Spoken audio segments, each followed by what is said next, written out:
Tudo bem com você? Graça e paz. Hoje eu vou continuar a minha exposição na carta de Pedro. Eu estou na segunda carta de Pedro e hoje, portanto, capítulo 2. O capítulo 2 ele vai falar sobre os sinais da chegada da apostasia, aqueles que apostataram da fé. E ele também pede que tenha cuidado com estes impostores apostatas. Ele diz assim: no passado, ou seja, no antigo Israel, surgiram falsos profetas no meio do povo, como também surgirão entre vocês falsos mestres.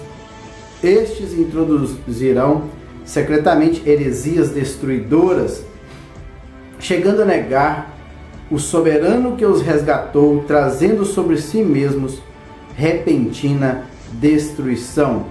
Muitos seguirão os caminhos vergonhosos desses homens, e por causa deles será difamado o caminho da verdade.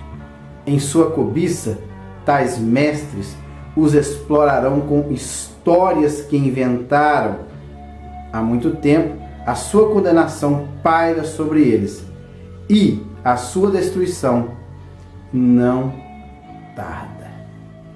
Então, Pedro aí agora, do versículo 1 até o 3, ele vai falar sobre, ele traz a descrição destes falsos mestres. Eles usam de engano, eles negam o Salvador, eles têm uma vida de sensualidade e uma vida de avareza.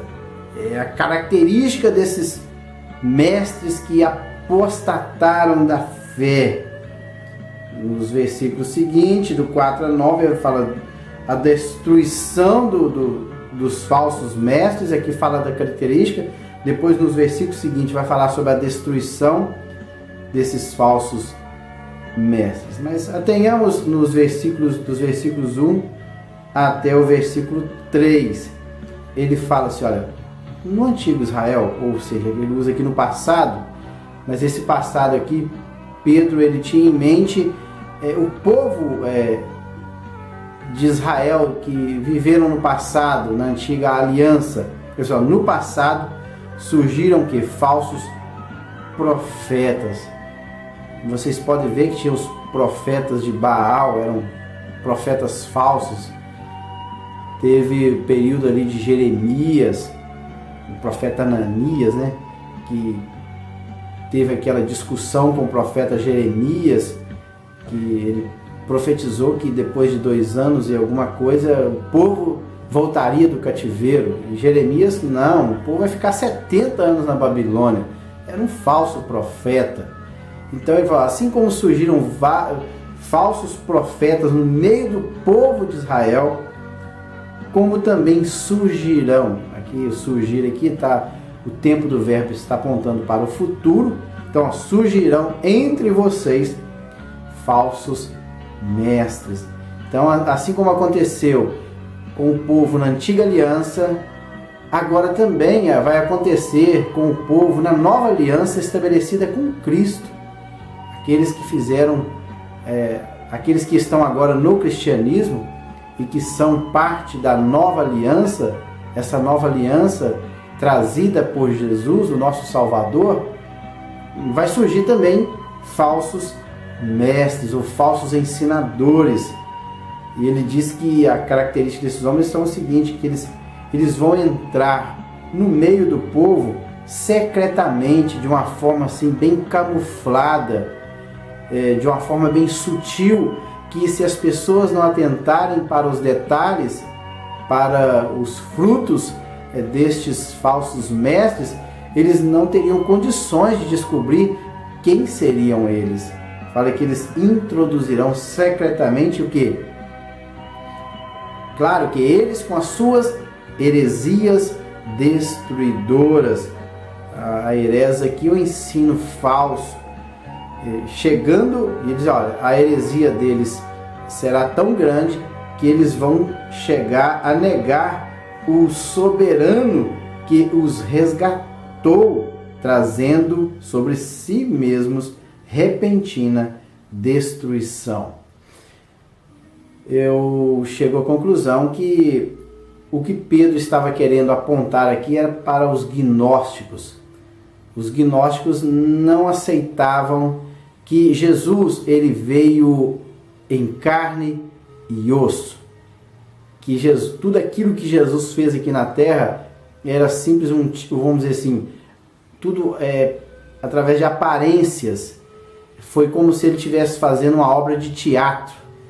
Ele estivesse somente de aparências, e aquilo ali não era a realidade, pois os gnósticos pensavam que a matéria ela é muito impura para conter o lado celestial, o lado divino.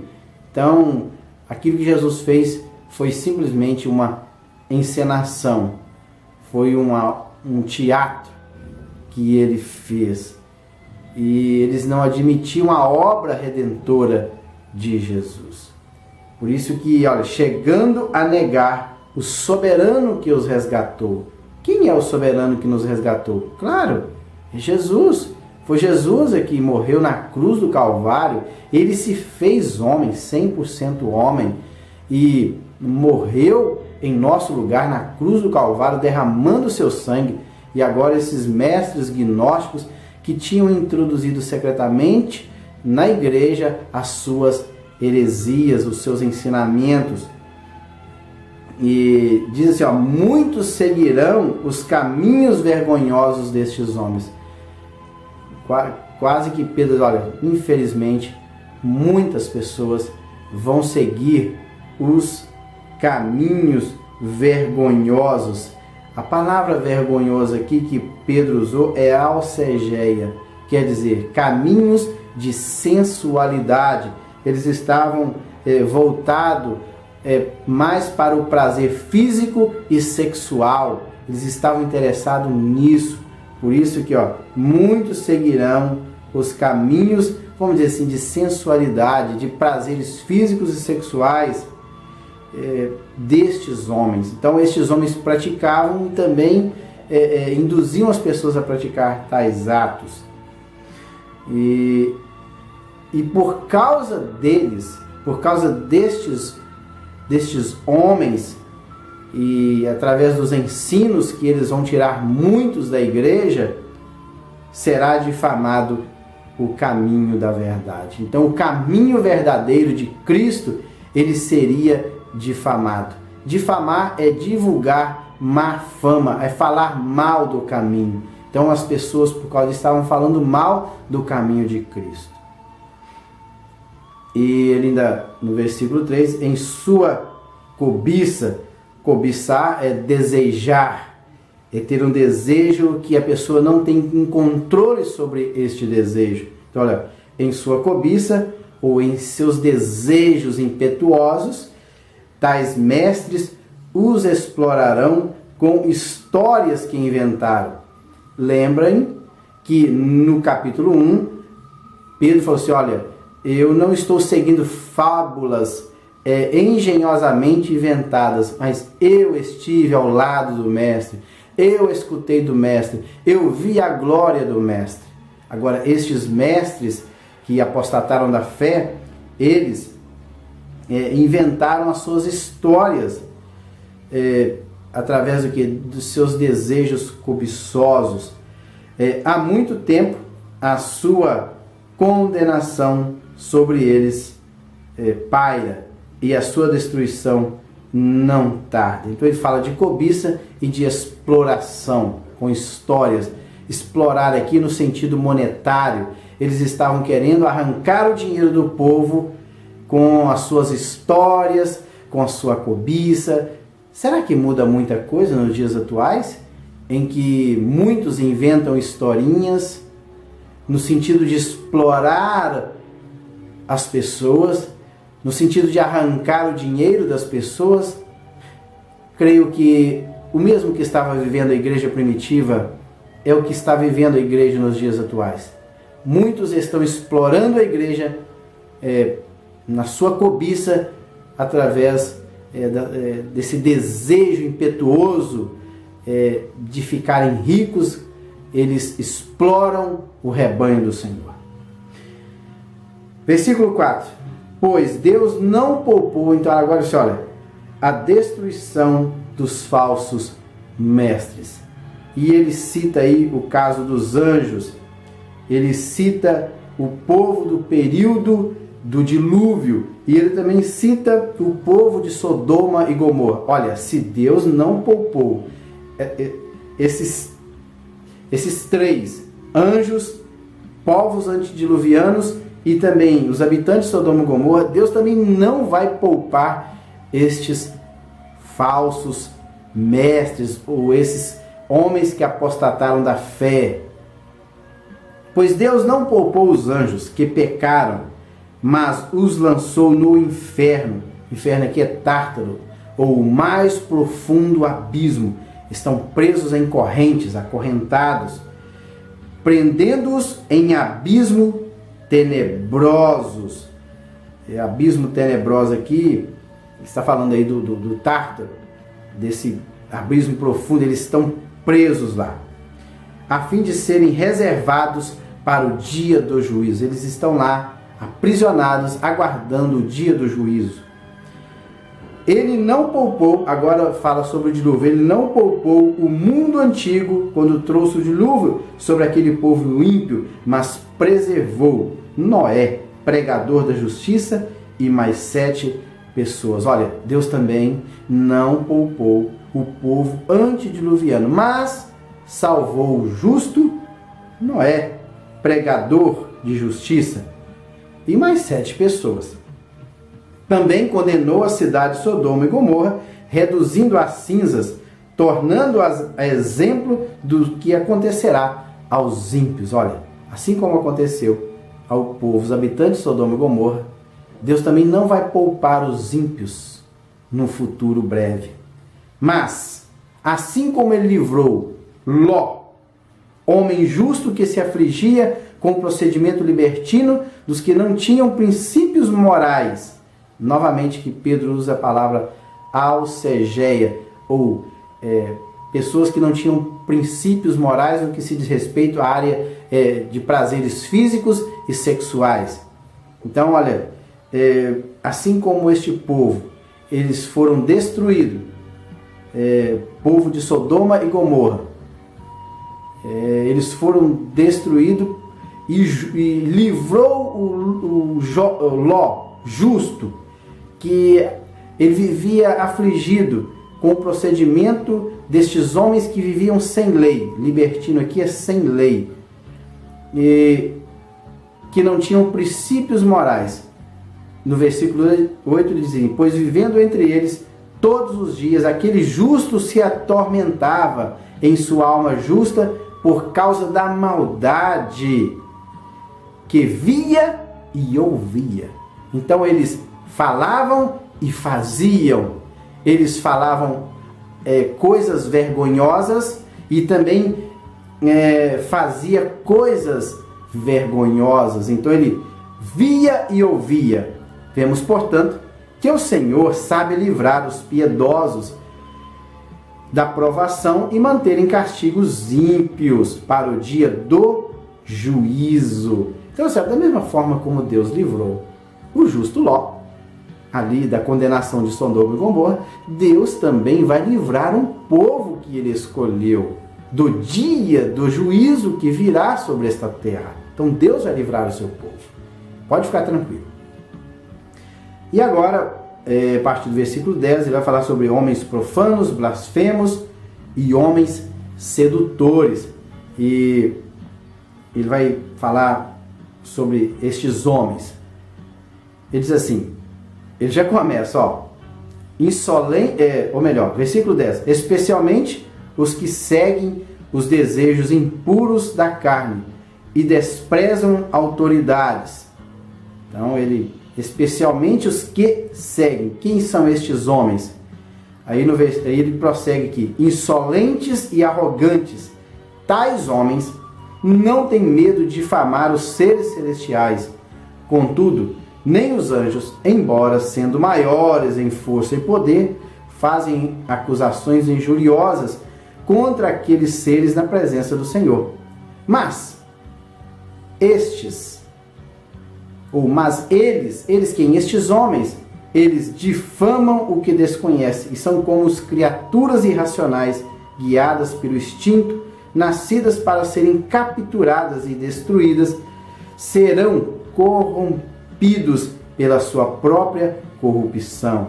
Eles receberão retribuição pela injustiça que causaram. Considerem prazer entregar-se à devassidão em plena luz do dia.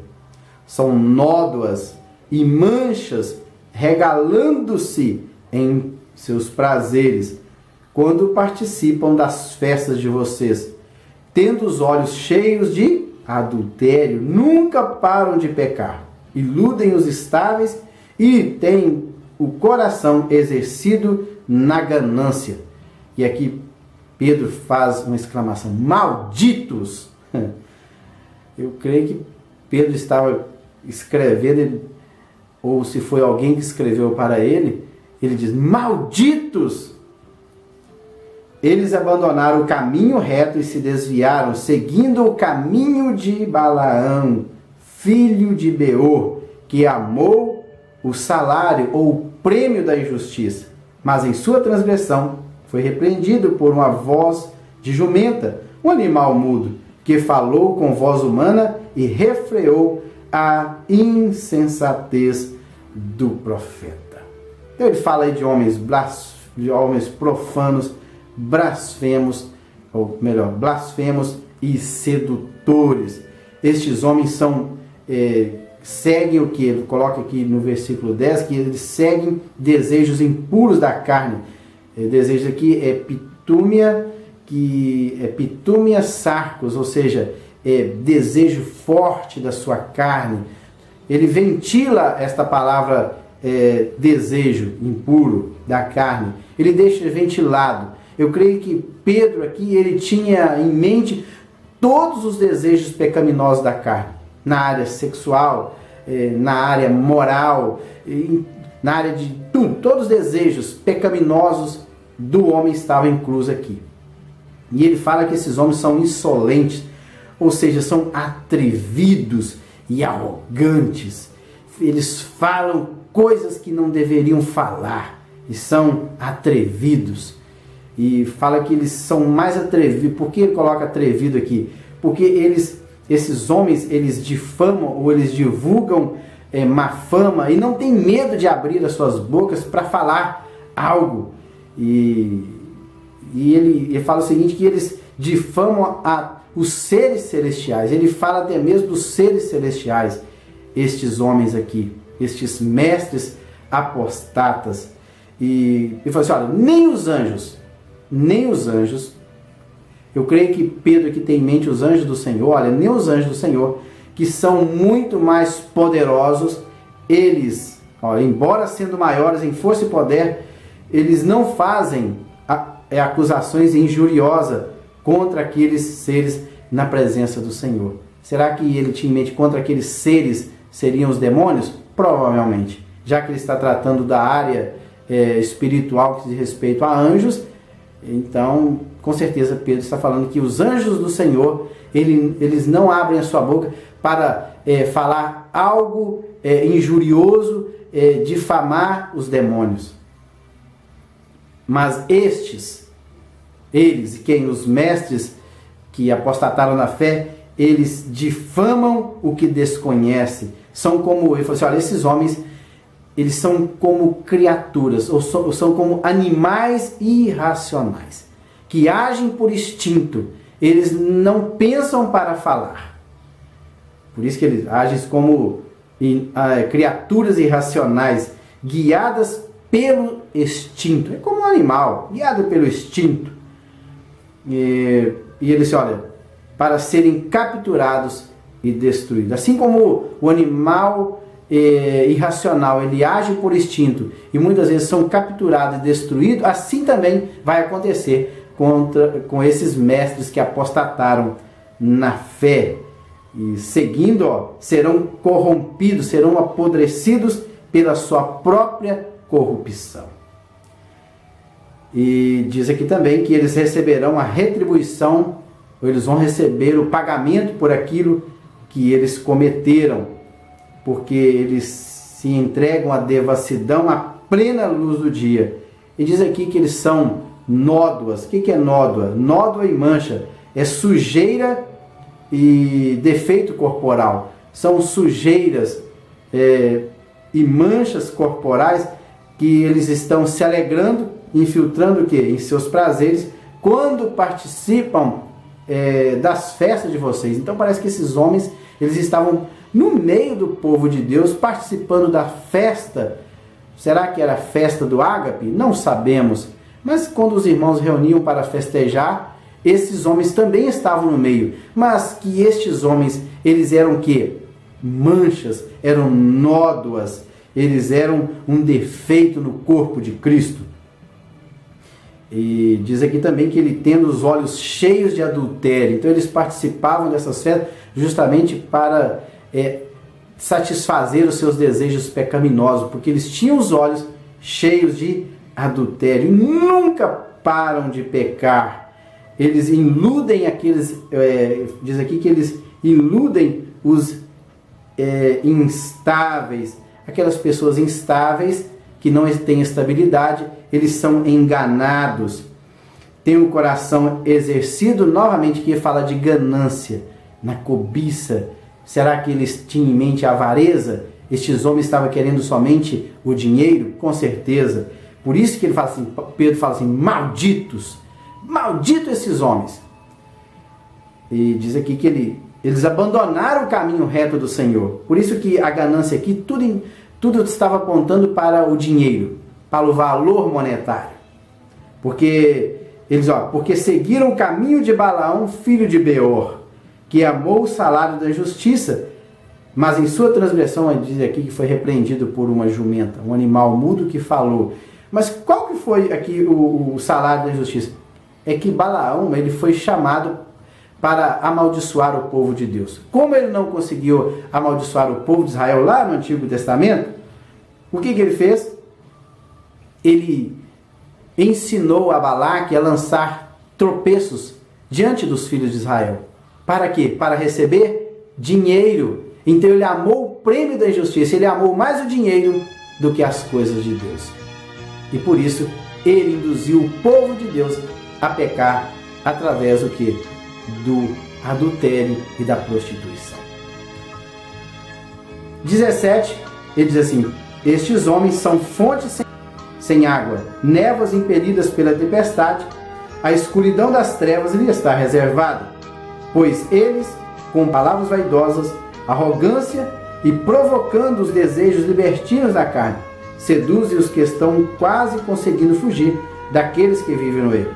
Prometendo-lhes liberdade, eles mesmos são escravos da corrupção, pois o homem é escravo daquilo que o domina. Se tendo escapado das contaminações do mundo, por meio do conhecimento de nosso Senhor e Salvador Jesus Cristo, encontram-se novamente nelas enredados e por elas dominados. Então aí a falsa liberdade. Ele comparou esses homens como que são fontes sem água. Causam uma certa expectativa, mas quando você vai procurar, não tem água. São nuvens impelidas pelo vento, como a nuvem de tempestade, que promete chuva, mas não traz. O que está reservado é a escuridão, as trevas. E diz aqui que, pois eles com palavras vaidosas e arrogância provocam que desejos libertinos na carne. E ele diz aqui também que esses homens, agindo dessa forma, eles seduzem aqueles que estão quase conseguindo se libertar da sua vida pecaminosa. Quando as pessoas estão quase conseguindo se libertar, estes homens, esses mestres que apostataram na fé, levam estes cristãos novamente a praticar estes erros. Então, olha, prometendo liberdade, mas eles mesmos estão sendo escravizados pelos seus desejos, por aquilo que os domina. E diz aqui que, tendo escapado da contaminação do mundo por meio do conhecimento de nosso Senhor Jesus Cristo, encontram-se novamente enredados. Os falsos mestres, eles não tinham nada para oferecer, eles eram vazios, mas eles agora estão enredados em pecados e por estes atos dominados, eles levam esses cristãos a novamente afastarem de Cristo. E diz aqui que, e por elas dominados, estão em pior estado do que no princípio. Então, devido ao fato de eles terem conhecido a verdade, e que agora essas pessoas deram ouvido a esses mestres, o seu estado agora é pior. Por isso que, olha, teria sido melhor que não tivessem conhecido o caminho da justiça, do que depois de o terem conhecido, voltarem as coisas às costas para o santo mandamento que lhes foi transmitido. Confirma-se neles que é verdadeiro o provérbio. Ele cita o provérbio 26:11. O cão volta o seu vômito, e ainda a porca lavada volta a revolver-se na lama. Então, o que ele quis dizer aqui é o seguinte, é que o cão que volta o seu vômito é que ele limpa por dentro, e a porca lavada limpa por fora, mas o interior está sujo. E o cão, mas depois ele volta o seu próprio vômito, ele limpa por dentro, mas o exterior está sujo. E a porca lavada, ela está limpa por fora, mas o seu interior está sujo. Então faz a comparação com esses dois. Então, limpo por dentro e sujo por fora. E limpo por fora e sujo por dentro. Era a característica. Então por isso que ele compara aqui, é um pecado repugnante, comparado que é o vômito que esse cão torna voltar a ele. Então o cão volta ao seu vômito. Está, portanto, aí o capítulo 2 da segunda carta de Pedro. Fiquem com Deus e até o próximo vídeo.